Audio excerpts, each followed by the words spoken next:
심리학자들이 한 가지 실험을 했습니다. 다양한 배경을 가진 참가자들에게 어린 시절의 경험을 기억하며 기록하게 하였습니다. 그러자 어릴 때의 기억을 떠올리면서 어떤 사람들은 자연스럽게 슬픔을 느끼기도 하고 또 불만을 느끼기도 하였다고 합니다. 또 어떤 사람들은 평탄한 삶을 살아서 그런지 몰라도 별다른 감정 변화 없이 일반적이고 평온했던 자신의 어린 시절을 일상을 기록했다고 합니다. 이렇게 한 후에 각자의 참가자들에게 정해진 시간 동안 지구 환경을 보호하기 위해 아이디어를 생각하고 그것을 말하게 하였죠. 그 결과 슬픔을 느낀 사람과 분노를 느낀 사람, 또 별다른 감정을 느끼지 못한 사람들의 반응이 제각각 달랐다고 합니다. 슬픔을 느끼거나 별다른 감정을 느끼지 못한 사람들은 갑자기 주어진 지구 환경이라는 주제에 대해서 어떤 의견을 제시하는데 어려움을 겪었다고 합니다. 그런데 유독 분노를 느끼고 또 불만을 느꼈던 사람들이 이 갑자기 주어진 제시한 이 주제와 관련돼서 다양한 의견들을 적극적으로 또 아주 혁신적인 내용의 아이디어를 많이 냈다고 하죠. 틀에 벗어난 독창적인 사고를 그들이 더 많이 한 것으로 나타났다고 합니다. 수동적인 감정인 슬픔, 이러한 걱정과 같은 감정들은 사람을 이렇게 소극적으로 움츠러들게 하고 조심스럽게 만들지만 불평 혹은 불만, 더 나아가서 분노와 같은 감정은 사람을 각성시키고 적극적으로 만든다고 합니다. 이러한 심리적인 상태에서는 주변을 불확실하게 보고 주도적인 태도를 갖고 그것을 해결하려고 하는 어떤 능동적인 의지가 나타나게 된다고 합니다. 그렇다고 해서 모든 것이 정확하고 분명한 것은 아니라고 합니다. 사고적인 어떤 체계, 온전함은 좀 떨어질 수도 있겠죠. 분노하고 격정적인 감정에 휩싸였기 때문에 그것이 정확한 건 아니겠지만 그럼에도 불구하고 굉장히 모든 것을 그냥 받아들이는 것이 아니라 해결하려는 어떤 능동적인 태도나 자세가 많이 발현된다고 심리학자들은 말을 합니다. 그렇기 때문에 학자들은 이러한 불평과 불만이 우리의 삶에 차별화를 가져온다고 말을 합니다. 내가 왜 이렇게밖에 못하지? 내가 왜 이것밖에 못하지? 내가 왜 이렇게 살아야만 하지? 이러한 생각이, 이러한 불만이 곧 나는 다르게 해야 할 텐데, 나라면 다르게 할 수 있을 텐데, 혹은 여기서 이렇게 끝나면 안 될 텐데 라는 식으로 생각이 발전하게 된다고 합니다. 한때 혁신의 아이콘으로 불리었던 애플이라는 회사의 창업주인 스티브 잡스는 불평과 불만이 많은 사람으로 알려져 있습니다. 한간에 의하면 회사에서 이 스티브 잡스의 불평과 불만을 또 이 투덜거림을 견디는 것이 너무나 어려웠다고 사람들이 말했다고 합니다. 그가 만들었던 여러 가지 혁신적인 제품들의 아이디어는 비록 아주 사소한 것이지만 현실에 안주하지 않고 만족하지 않고 항상 불만을 가졌던 그의 성품에서 기인했다고도 알려져 있지요. 불평은 현실에 안주하지 않습니다. 불평은 현재를 그대로 받아들이지 않지요. 많은 사람들이 지금 살고 있는 방식을 그냥 그대로 받아들이며 똑같은 삶을 살고자 하지만 몇몇 불평을 가진 사람들은 우리가 살아가는 이 현재, 이 현실에 의문을 제기합니다. 왜 이렇게밖에 살 수 없는지, 왜 이렇게 살아야만 하는지, 현실에 대한 모순이나 잘못된 점들을 그들은 지적하고 찾아내죠. 그래서 그들은 새로운 길을 찾고 새로운 방법을 제시합니다. 최근 들어서 많은 것들이 혁신되고 있지요. 제가 가장 피부에 와닿게 느끼는 것 중에 하나는 첫 번째가 자동차에 관한 것이고 두 번째는 AI에 관한 것입니다. 저도 차를 타는데 이제는 기름으로만 가는 차가 아니라 전기랑 같이 이렇게 움직이는 자동차도 있고 오로지 전기의 힘으로만 가는 자동차도 있죠. 불과 10여 년 전만 하더라도 그게 무슨 필요가 있냐라는 말들이 있었지만 그 현실에 의문을 품고 계속해서 혁신을 주도한 사람들이 있었기에 지금은 제법 많은 진전이 있다고 여겨집니다. 목회 현장에서도 AI 발전이 굉장히 많은 영향을 끼치고는 합니다. 저 같은 경우도 성경을 연구하고 또 공부하는 데 있어서 많은 도움을 받고 있는데 예전에는 일일이 책을 찾아서 그것을 일일이 보고 그것을 기록하고 그것을 제가 요약하고 하는 일들을 반복했지만 요즘에는 컴퓨터 또 특별히 AI에게 그런 것들을 맡기면 제법 짧은 시간 안에 굉장히 방대한 양의 자료들을 이렇게 모아서 요약해주고 저에게 알려주는 그런 일들을 하고 있죠. 그래서 아주 많은 시간을 절약하고 더 많은 기회를 접할 수 있게 됩니다. 이러한 혁신들, 이러한 어떤 개발들, 발명들, 이러한 것들은 곁에서 보기에는 불편하고 힘겨운 사람들이 주도하고는 하지요. 항상 불만을 가지고 항상 불평을 하고 괜히 사사건건 지적을 하고 시비를 거는 사람들처럼 보이는데 그러한 사람들이 새로운 것을 제시하고 새로운 방법을 또 우리에게 제시하는 것을 볼 때가 있습니다. 그런 사람들이 발명을 하고 놀라운 혁신을 주도할 때 이 삶이, 이 세상이, 이 사회가 한 단계 나아지는 것을 보게 되지요. 오늘 본문은 민수기 11장 전체가 한 단락으로 이루어진 이야기입니다. 이 이야기의 시작은 이스라엘 백성이 하나님 앞에 불평과 원망을 했다는 1절의 말씀으로 시작을 합니다. 그리고 그 결과 하나님께서 그들 중에 불을 붙여서 진영 끝을 불사르는 심판이 임하였다라고 하죠. 그리고 11장 마지막 부분에 이르러서는 메추라기 고기를 배불리 먹은 백성에게 하나님께서 진노하셔서 큰 재앙을 내리시고 욕심을 낸 사람을 기브론 핫다와 다시 말해 탐욕의 무덤이라는 곳에 장사하였다는 기록으로 끝이 납니다. 대단히 극단적인 이 이야기를 보면서 어떤 사람들은 의아하다고 말할 수도 있습니다. 어찌 보면 고작 무엇을 가지고 불평한 겁니까? 먹는 것 가지고 불평했죠. 우리 집에서도 가장 많은 것 중에 하나가 이 먹는 것에 대한 불평입니다. 아직 아이들이 다 그냥 먹고 싶은 대로 먹고 자는 그런 생각이 강하기 때문에 엄마가 맛있게 또 자기들의 생각해서 정말 몸에 좋은 것을 이렇게 차려주는데도 다른 거 먹고 싶다고 합니다. 엄마 오늘 그거 먹으면 안 돼요. 비단 어린이들의 이야기겠습니까? 우리도 살다 보면 좀 다른 거 좀 먹고 싶은데 오늘은 좀 칼칼한 거 먹고 싶은데 그런 생각하지 않습니까? 이스라엘 백성들도 고작 그러한 불평한 것입니다. 그렇게 보이죠. 좀 고기 좀 먹고 싶습니다.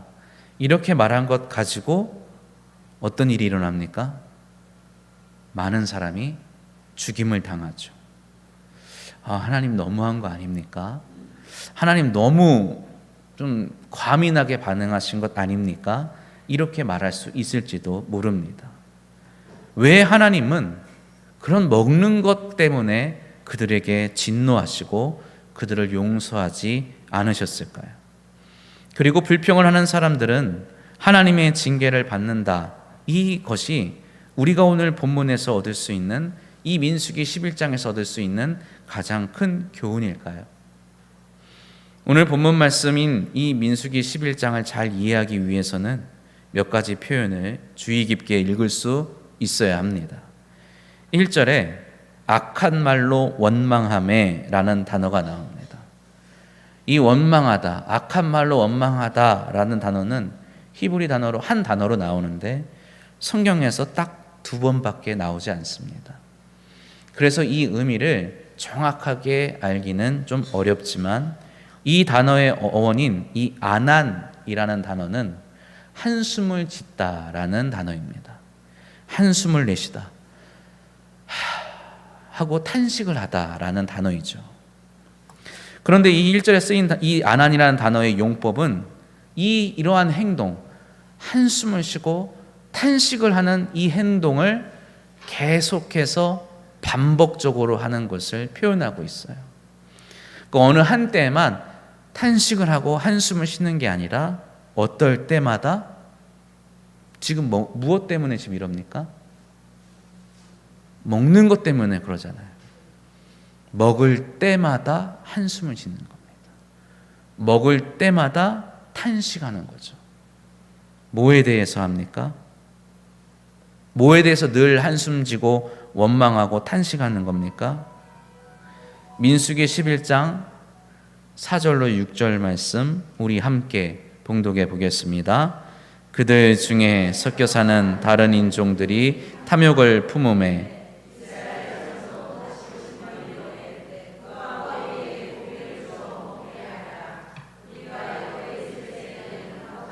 생선과 오이와 참외와 부추와 파와 마늘들을 먹은 것이 생각나거늘 이제는 우리의 기력이 다하여 이 만나 외에는 보이는 것이 아무것도 없도다 하니 그들이 불평한 것이 바로 이러한 것이랍니다. 먹을 것을 먹으면서 광야에서 무엇을 먹죠? 메추리는 하나님께서 특별하게 주시는 것이고 평소에 그들이 항상 먹는 것은 하늘에서 내려오는 만나죠. 만나를 매일 아침 거두어서 그것을 빻아서 가루로 만들고 그것을 볶아 먹고 지져 먹고 반죽으로 해서 빵으로 만들어 먹고 여러 가지로 해 먹으면서 늘상 탄식하면서 하는 말이 무엇이라고요? 우리가 애굽에 있을 때는 생선도 먹고 오이도 먹고 부추도 먹고 파도 먹고 마늘도 먹었는데 이랬다는 것입니다. 본문에 나오는 이 참외라는 단어가 나오죠. 애굽에는 참외가 없습니다. 뭐가 있을까요? 요즘에도 우리가 귀하게 먹는 과일입니다. 멜론이죠. 애굽 사람들은 그때에도 이 맛있는 걸 먹었답니다. 애굽에 살던 사람들이 광야에 나와서 만나를 먹으면서 생각하지 않을 수가 없는 맛이겠죠. 이스라엘 백성은 늘 원망하고 불평하며 살았던 사람들입니다. 우리가 성경을 보면 잘 알겠지만 이전에도 민수기 11장의 이 사건이 있기 전에도 이 사람들은 항상 하나님을 원망하며 불평하였죠. 먹을 것이 좀 맛이 없다. 또 왜 이렇게 길이 험하느냐? 왜 우리가 이 고생을 하는지 모르겠다. 애굽에 있었을 때는 고기 가마에서 맛있는 것을 잘 건져 먹었는데 이러한 말들을 하는 것을 우리가 보았습니다.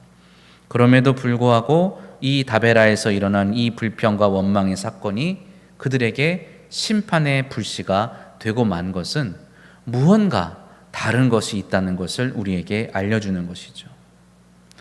그들은 이전에 애굽에 있었을 때 먹었던 생선과 여러 채소, 과일과 향신료들을 기억하면서 이 광야에 이러한 것들이 없기 때문에 자신들의 기력이 없어진다고 불평을 합니다. 여기서 기력이 없어진다라고 표현하는 이 단어는 히브리어적인 표현으로 빌리면 우리의 생명이 점점 빠져나간다. 우리의 생명이 사라지고 있다. 이렇게 표현하고 있는 것입니다. 이런 것 먹지 못해서 내가 곧 어떻게 되겠다? 죽을 것만 같다라고 말하는 것이죠. 이러한 하나님을 향한 원망과 불평은 처음부터 많은 사람들에 의해 시작되지 않았습니다. 지극히 작은 무리의 한숨으로부터 시작됐다는 것을 우리는 주의 깊게 보아야 합니다. 원망과 불평의 시작은 아주 작은 한숨이었을 것입니다. 그것도 어느 몇몇 사람, 한두 사람의 한숨으로부터 시작되었을 것입니다.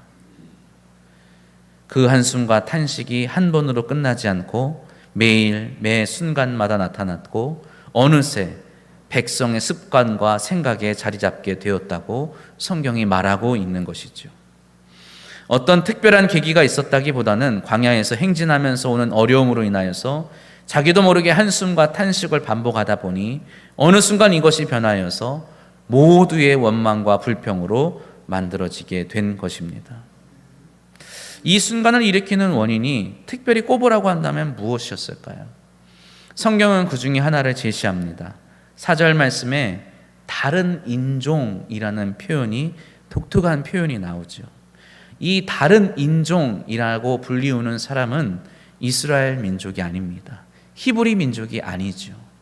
그들은 이 이스라엘 민족과 함께 애굽을 나온 아마 애굽인들이었음을 우리는 유추할 수 있습니다.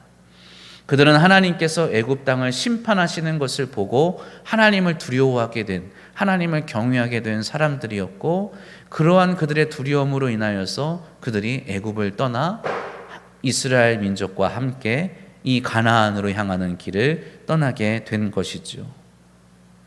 그러나 그들이 애굽을 나온 지 얼마 되지 않아 그 애굽의 생활에 익숙한 그들의 삶 때문에 이 광야의 삶에 너무나 많은 어려움을 겪게 되고 맙니다. 그래서 그들은 불평하게 되었고, 그 불평이 곧 이스라엘 백성 전체의 원망이 되었고, 심지어 누구까지? 모세까지 그 영향을 받아서 하나님께 원망하였다고 성경이 기록하고 있습니다. 본문이 말하는 이러한 원망의 끝이 죽음이어야 하는 이유는 무엇일까요? 그 이유는 이 원망과 불평이 그들의 발걸음을 다른 곳으로, 다른 길로 향하게 하기 때문이었습니다. 그들의 삶을 다른 방식으로 살게 하는 것이었죠. 만약 그들이 광야가 아닌 다른 곳에서 살고 있었다고 한다면 그들의 원망과 불평이 그들을 죽음까지 내몰지는 않았을지도 모릅니다. 그러나 그곳은 광야였죠. 먹을 것과 마실 물이 극히 희귀한 것이었고, 동서남북 어느 곳으로 가도 메마른 황량한 땅만 나오는 방향조차 가늠하기 어려운 척박한 곳이었습니다.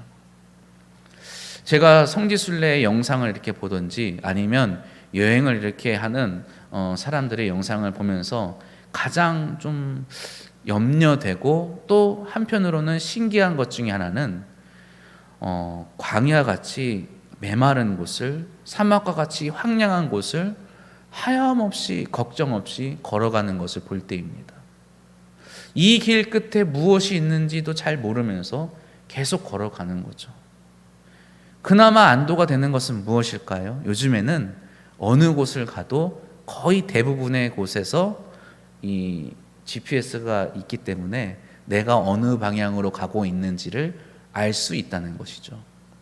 그러나 그런 것이 전무하던 그 옛날 그 시대에 광야에서 어느 곳으로 간다, 내가 이쪽으로 간다라고 하는 것이 내가 바른 길로 가고 있다라는 것을 확신할 수 있을까요? 아니죠. 없어요. 아무리 해를 보고 별을 보고 간다 한들 내가 가는 이 길 끝에 내가 원하는 곳, 내가 쉴 만한 곳, 나에게 안전한 곳이 나타나리라는 보장이 없다는 것입니다. 실제로 하나님의 인도하심을 따라 그들이 좋은 곳으로, 오아시스로 가는 길을 계속해서 가지만 때로는 그 오아시스에 도착해 보니 어때요? 그 물이 오염되어서 마실 수 없게 되는 경우도 있다는 것을 우리는 보게 됩니다. 동서남북 어느 곳으로 가도 메마른 황량한 땅만 나오는 그러한 척박한 곳에서 어떻게 하십니까? 하나님은 이스라엘 백성을 인도하시기 위해서 낮에는 구름 기둥으로, 밤에는 불 기둥으로 그들을 인도하시고 항상 그들의 진중 한가운데 영광 중에 임재하셔서 그들이 멈추어야 할 때, 또 나아가야 할 때를 알려주시며 그들을 인도하여 주시지요. 이것이 바로 하나님의 백성이 살아가는 방식임을 하나님께서는 가르쳐 주시는 것입니다. 하나님의 베푸시는 만나로 배를 채우고 하나님이 주시는 반석의 샘물로 목을 적시며 하나님께서 인도하시는 길로 나아가는 것이 바로 그들의 삶이었던 것이었죠. 모든 것이 만족스러울 수는 없었을 것입니다. 그래서 그 만나를 먹으면서 그들은 애굽에서 먹었던 고기를 그리워하게 되기도 하고 아주 달콤한 과일을 떠올리기도 했을 것입니다. 애굽에 있었더라면 만나보다 더 맛있는 것들을 먹을 수 있었겠죠. 그러나 애굽은 하나님의 나라가 아니었습니다.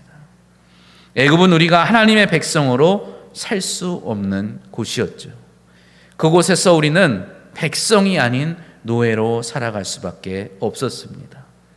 그래서 그들은 지금 애굽이 아닌 가나안, 하나님께서 약속하시고 하나님이 다스리시고 하나님이 그들에게 주시마 정하신 그 땅으로 가고 있는 것이죠. 그리고 광야는 애굽에서의 삶의 방식을 버리고 가나안에서 살아가는 방식을 배우기 위한 장소인 것입니다. 광야에서 만나가 지겹다고 생선과 채소를 그리워한다면 어디로 가야 할까요? 방향은 한 가지입니다. 뒤를 돌아서 애굽으로 향하는 것밖에 없겠지요. 다시 되돌아가는 수밖에 없습니다. 그러나 하나님은 어디를 향하십니까? 가나안으로 향하시는 하나님의 발걸음을 따르지 않고 뒤돌아 애굽으로 향하고자 하는 그들에겐 불사름이 없다 하더라도, 하나님의 심판이 없다 하더라도 죽음뿐이라는 것을 그들은 알아야만 했습니다. 백성들은 원망과 불평의 결과가 얼마나 무서운 것인지를 알지 못한 채 습관처럼 한숨을 내쉬며 하나님을 원망하고 불평했다고 성경은 우리에게 가르쳐주고 있는 것입니다. 약속의 땅으로 인도하시는 하나님의 은혜를 감사함으로 받지 못한다면 그들에게 남는 것은 죽음뿐이라는 것을 그들은 잘 알지 못했습니다. 그것이 가져다주는 파멸을 하나님은 경계하라고 그들의 진영을 불사르시는 것이죠. 하나님의 심판은 어떤 죄를 지은 인간에 대한 미움이라기보다는 더 이상 이러한 원망과 불평으로 가득하여져서 죄의 가운데, 죄의 관영함 가운데 빠져 멸망에 이르지 않기를 바라시는 결단의 표현임을 기억하시기를 바랍니다.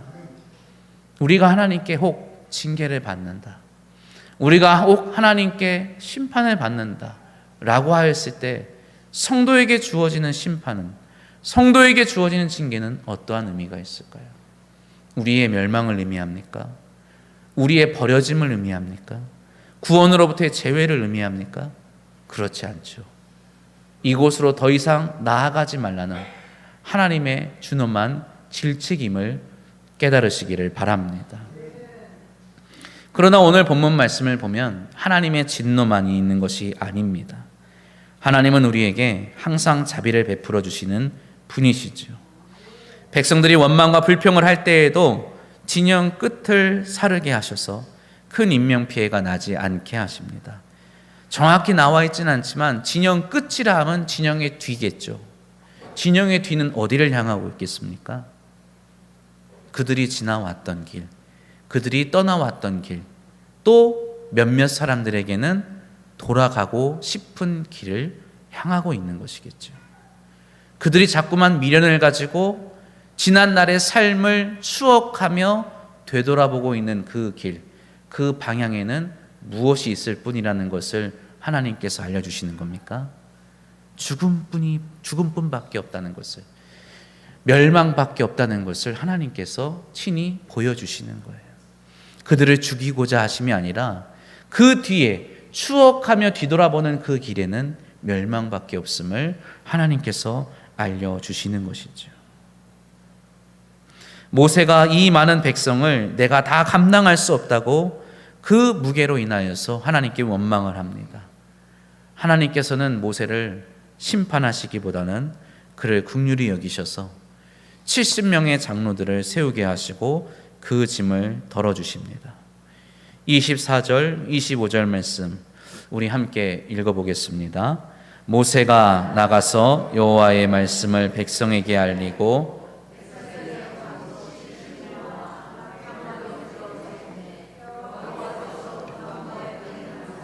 모세에게 말씀을 하시고 그에게 임한 영을 70 장로에게도 임하게 하시니 영이 임하신 때에 그들이 예언을 하다가 다시는 하지 아니하였더라.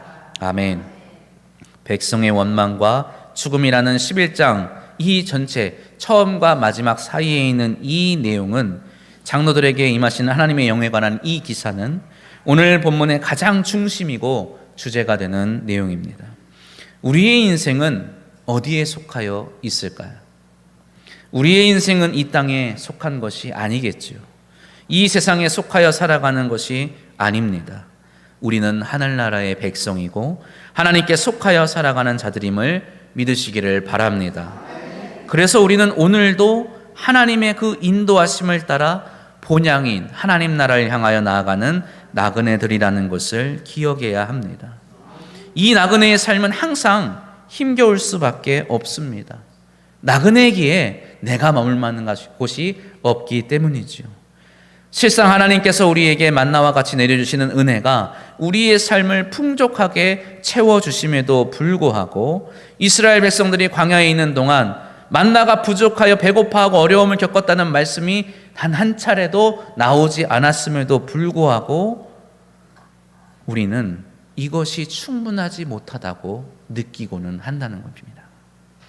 하나님의 먹이심과 돌보심이 항상 충분하고 우리에게 풍요롭지만 우리는 그것을 만족하지 못하고 이것이 우리에게 모든 것을 만족시켜주지 못한다고 생각할 때가 너무나 많다는 것이죠. 왜 그렇습니까? 우리가 이 땅에 속한 것들을, 이 세상에 속한 것들을 충분히 누리지 못하기 때문입니다. 이 세상에 있는 모든 것들을 누리는 것과 우리가 풍요로움과 부유함을 누리는 것은 차이가 있다는 것을 우리는 분명하게 깨달아야 합니다. 이 세상에 있는 것들을 대단히 많이 누리는 사람들이 있습니다. 그렇다 한들 그들이 그들의 삶을 만족하며 살아간다는 보장은 없습니다. 이 세상에 많은 것들을 포기하며 살아가는 이들이 있어요. 타의에 의해서, 자의에 의해서 그 많은 것들을 포기하고 갖지 못한 채 살아가는 사람들이 있습니다. 그러나 그들 중에 어떤 이들은 자신의 삶에 만족하고 감사하고 더 나아가 풍요로움과 부유함을 느끼고 고백하며 살아가는 사람들이 있습니다. 내 곁에 있는 다른 인종들, 하나님을 경외하지 않고 하나님을 믿지 않고 온전히 신뢰하지 않는 자들이 살아가는 그 방식과 너무나 다르기에 그들의 말을 듣다 보면 내가 왜 이렇게 살아야 되지? 나는 왜 이렇게 살지? 라고 하는 불안감과 회의감이 들 수도 있을 것입니다. 그러나 하나님이 우리를 당신께서 약속하신 땅으로 인도하여 주신다는 것을 우리는 믿어야 합니다. 하나님이 당신이 우리에게 주시는 그 땅에 거하게 하실 뿐만 아니라 그 약속의 땅에서 하나님이 다스리시는 그 나라에서 우리를 참된 만족하는 삶으로, 참으로 부유케 하는 삶으로 살아가게 하실 줄 믿으시기를 바랍니다. 그분의 방식과 또 그분의 인도하심을 믿고 따를 때에 우리의 여정의 끝은 비로소 그분이 약속하신 평안과 안식의 땅이 될 수 있는 것이지요. 이 땅의 여정에서 우리의 마음속에 갈등과 원망이 전혀 없을 수는 없겠습니다. 그러나 그것이 우리의 마음을 사로잡아서 우리의 습관이 되게 해서는 안 된다고 오늘 성경은 우리에게 교훈하고 있습니다. 우리의 생각이 되게 해서는 안 된다고 말씀하시는 것이죠. 실상 이스라엘 백성은 그 점에서 실패하였습니다. 그러나 하나님은 그들을 긍휼히 여기시고 끝까지 그들을 버리지 아니하시고 가나안으로 인도하셨지요. 우리는 어떻습니까? 우리는 어떠한 은혜 가운데 살아가고 있습니까? 우리는 이 믿음 안에 확실히 거하고 있습니까? 우리의 삶을 이끄시는 하나님의 인도하심을 온전히 의지하고 따르며 살아가고 있습니까? 하나님의 자녀로서 하나님의 백성으로 살아가는 이 만나만 하나님이 주시는 것으로만 만족하며 누리며 살아가는 이 삶의 방식을 기꺼이 따르며 살아가고 있습니까? 우리에게 주신 은혜는 바로 우리의 의지로 이 원망과 불평을 이겨내지 않음에 있습니다. 이 시험을 이겨내지 않음에 있는 것이죠. 우리에게 주신 은혜는 무엇입니까? 우리 안에 내주하시는 성령 하나님의 도우심으로 우리는 하나님의 뜻과 그분의 방식과 그분의 인도하심을 즐거워하며 인정하며 살아갈 수 있는 자들이 된 것입니다. 오늘 우리가 읽은 이 본문 말씀, 70인의 장로들에게 성령이 임하고 또 70인의 장로로 뽑히지 않은 엘닷과 메닷이 하나님의 영이 임하는 것을 보며 어떤 이들은 시기하고 질투하였음에도 불구하고 모세가 뭐라 말하지요? 하나님의 영이 당신의 모든 백성에게 임하기를 원하노라. 우리는 그 말씀이 성취된 시대에 살고 있음을 믿으시기를 바랍니다. 주 예수 그리스도를 구주로 고백하는 모든 하나님의 백성과 자녀들에게 하나님은 당신의 영을 충만하게 임하게 하여 주신 줄 믿으시기를 바랍니다. 이제 우리는 그 성령의 인도하심을 따라 우리가 가야 할 길을 알게 되었습니다. 우리는 우리가 살아가는 방식을 알게 된 것이지요. 우리는 마침내 우리가 받게 되는 기업이 무엇인지를 알게 되었습니다. 그러므로 우리는 이 풍성한 하나님의 은혜, 우리의 불평과 원망 가득한 삶을 채우고도 덮고도 남음이 있는 하나님의 자비로우심 가운데서 믿음으로 살아갈 수 있음을, 그리고 그 끝까지 완주할 수 있음을 기억하시기를 바랍니다. 히브리서 기자는 우리가 받은 이 은혜를 놀라운 표현으로 하면서 마지막에 우리에게 무엇이라 권면하냐? 감사함으로 이 은혜를 받음으로 성도의 삶을 완주하라고 권면하고 있습니다. 히브리서 12장 28절 29절 말씀 우리 함께 믿음으로 고백하며 오늘 말씀 마치도록 하겠습니다. 함께 봉독하겠습니다. 그러므로 우리가 흔들리지 않는 나라를 받았은즉 은혜를 받자. 이로 말미암아 경건함과 두려움으로 하나님을 기쁘시게 섬길지니 우리 하나님은 수멸하는 불이심이라. 아멘. 기도합니다. 하나님 아버지, 하나님의 부르심을 받아 거룩하게 구별된 성도로 살아가는 우리의 삶 가운데 때로는 힘듦과 어려움과 슬픔과 낙심케 하는 일들이 일어날 때가 있습니다. 우리의 입술에서 믿음의 말과 찬양과 감사보다는 한숨과 탄식이 나올 때가 있습니다. 그러나 그러한 것들이 우리의 습관이 되지 않게 하옵소서. 하나님을 향한 우리의 변치 않는 믿음이 흔들리지 않게 하옵소서. 우리를 당신의 품까지 인도하시고 이끌어 가시는 하나님의 능력의 손길을 거부하는 자들이 되지 않게 하옵소서. 우리 안에 내주하시는 성령 하나님께서 오늘도 우리를 격려하시고 우리를 이끌어 가시는 줄 믿습니다. 성령의 음성에 귀 기울이는 자로 살아가게 하옵소서. 성령님의 인도하심에 기쁨으로 순종하며 나아가는 자들 되게 하옵소서. 그리하여 우리의 가야 할 곳, 우리의 본향에 나아가는, 우리의 본향에 도착하는 이들이 되어서 하나님과 함께 영원한 기쁨과 만족을 누리는 성도의 삶을 이룰 수 있게 하여 주옵소서. 오늘도 그 기쁨을 향하여 나아가는 복된 성도들의 삶의 발걸음이 되기를 소망하옵고 우리 주 예수 그리스도의 이름으로 간절히 기도드리옵나이다. 아멘.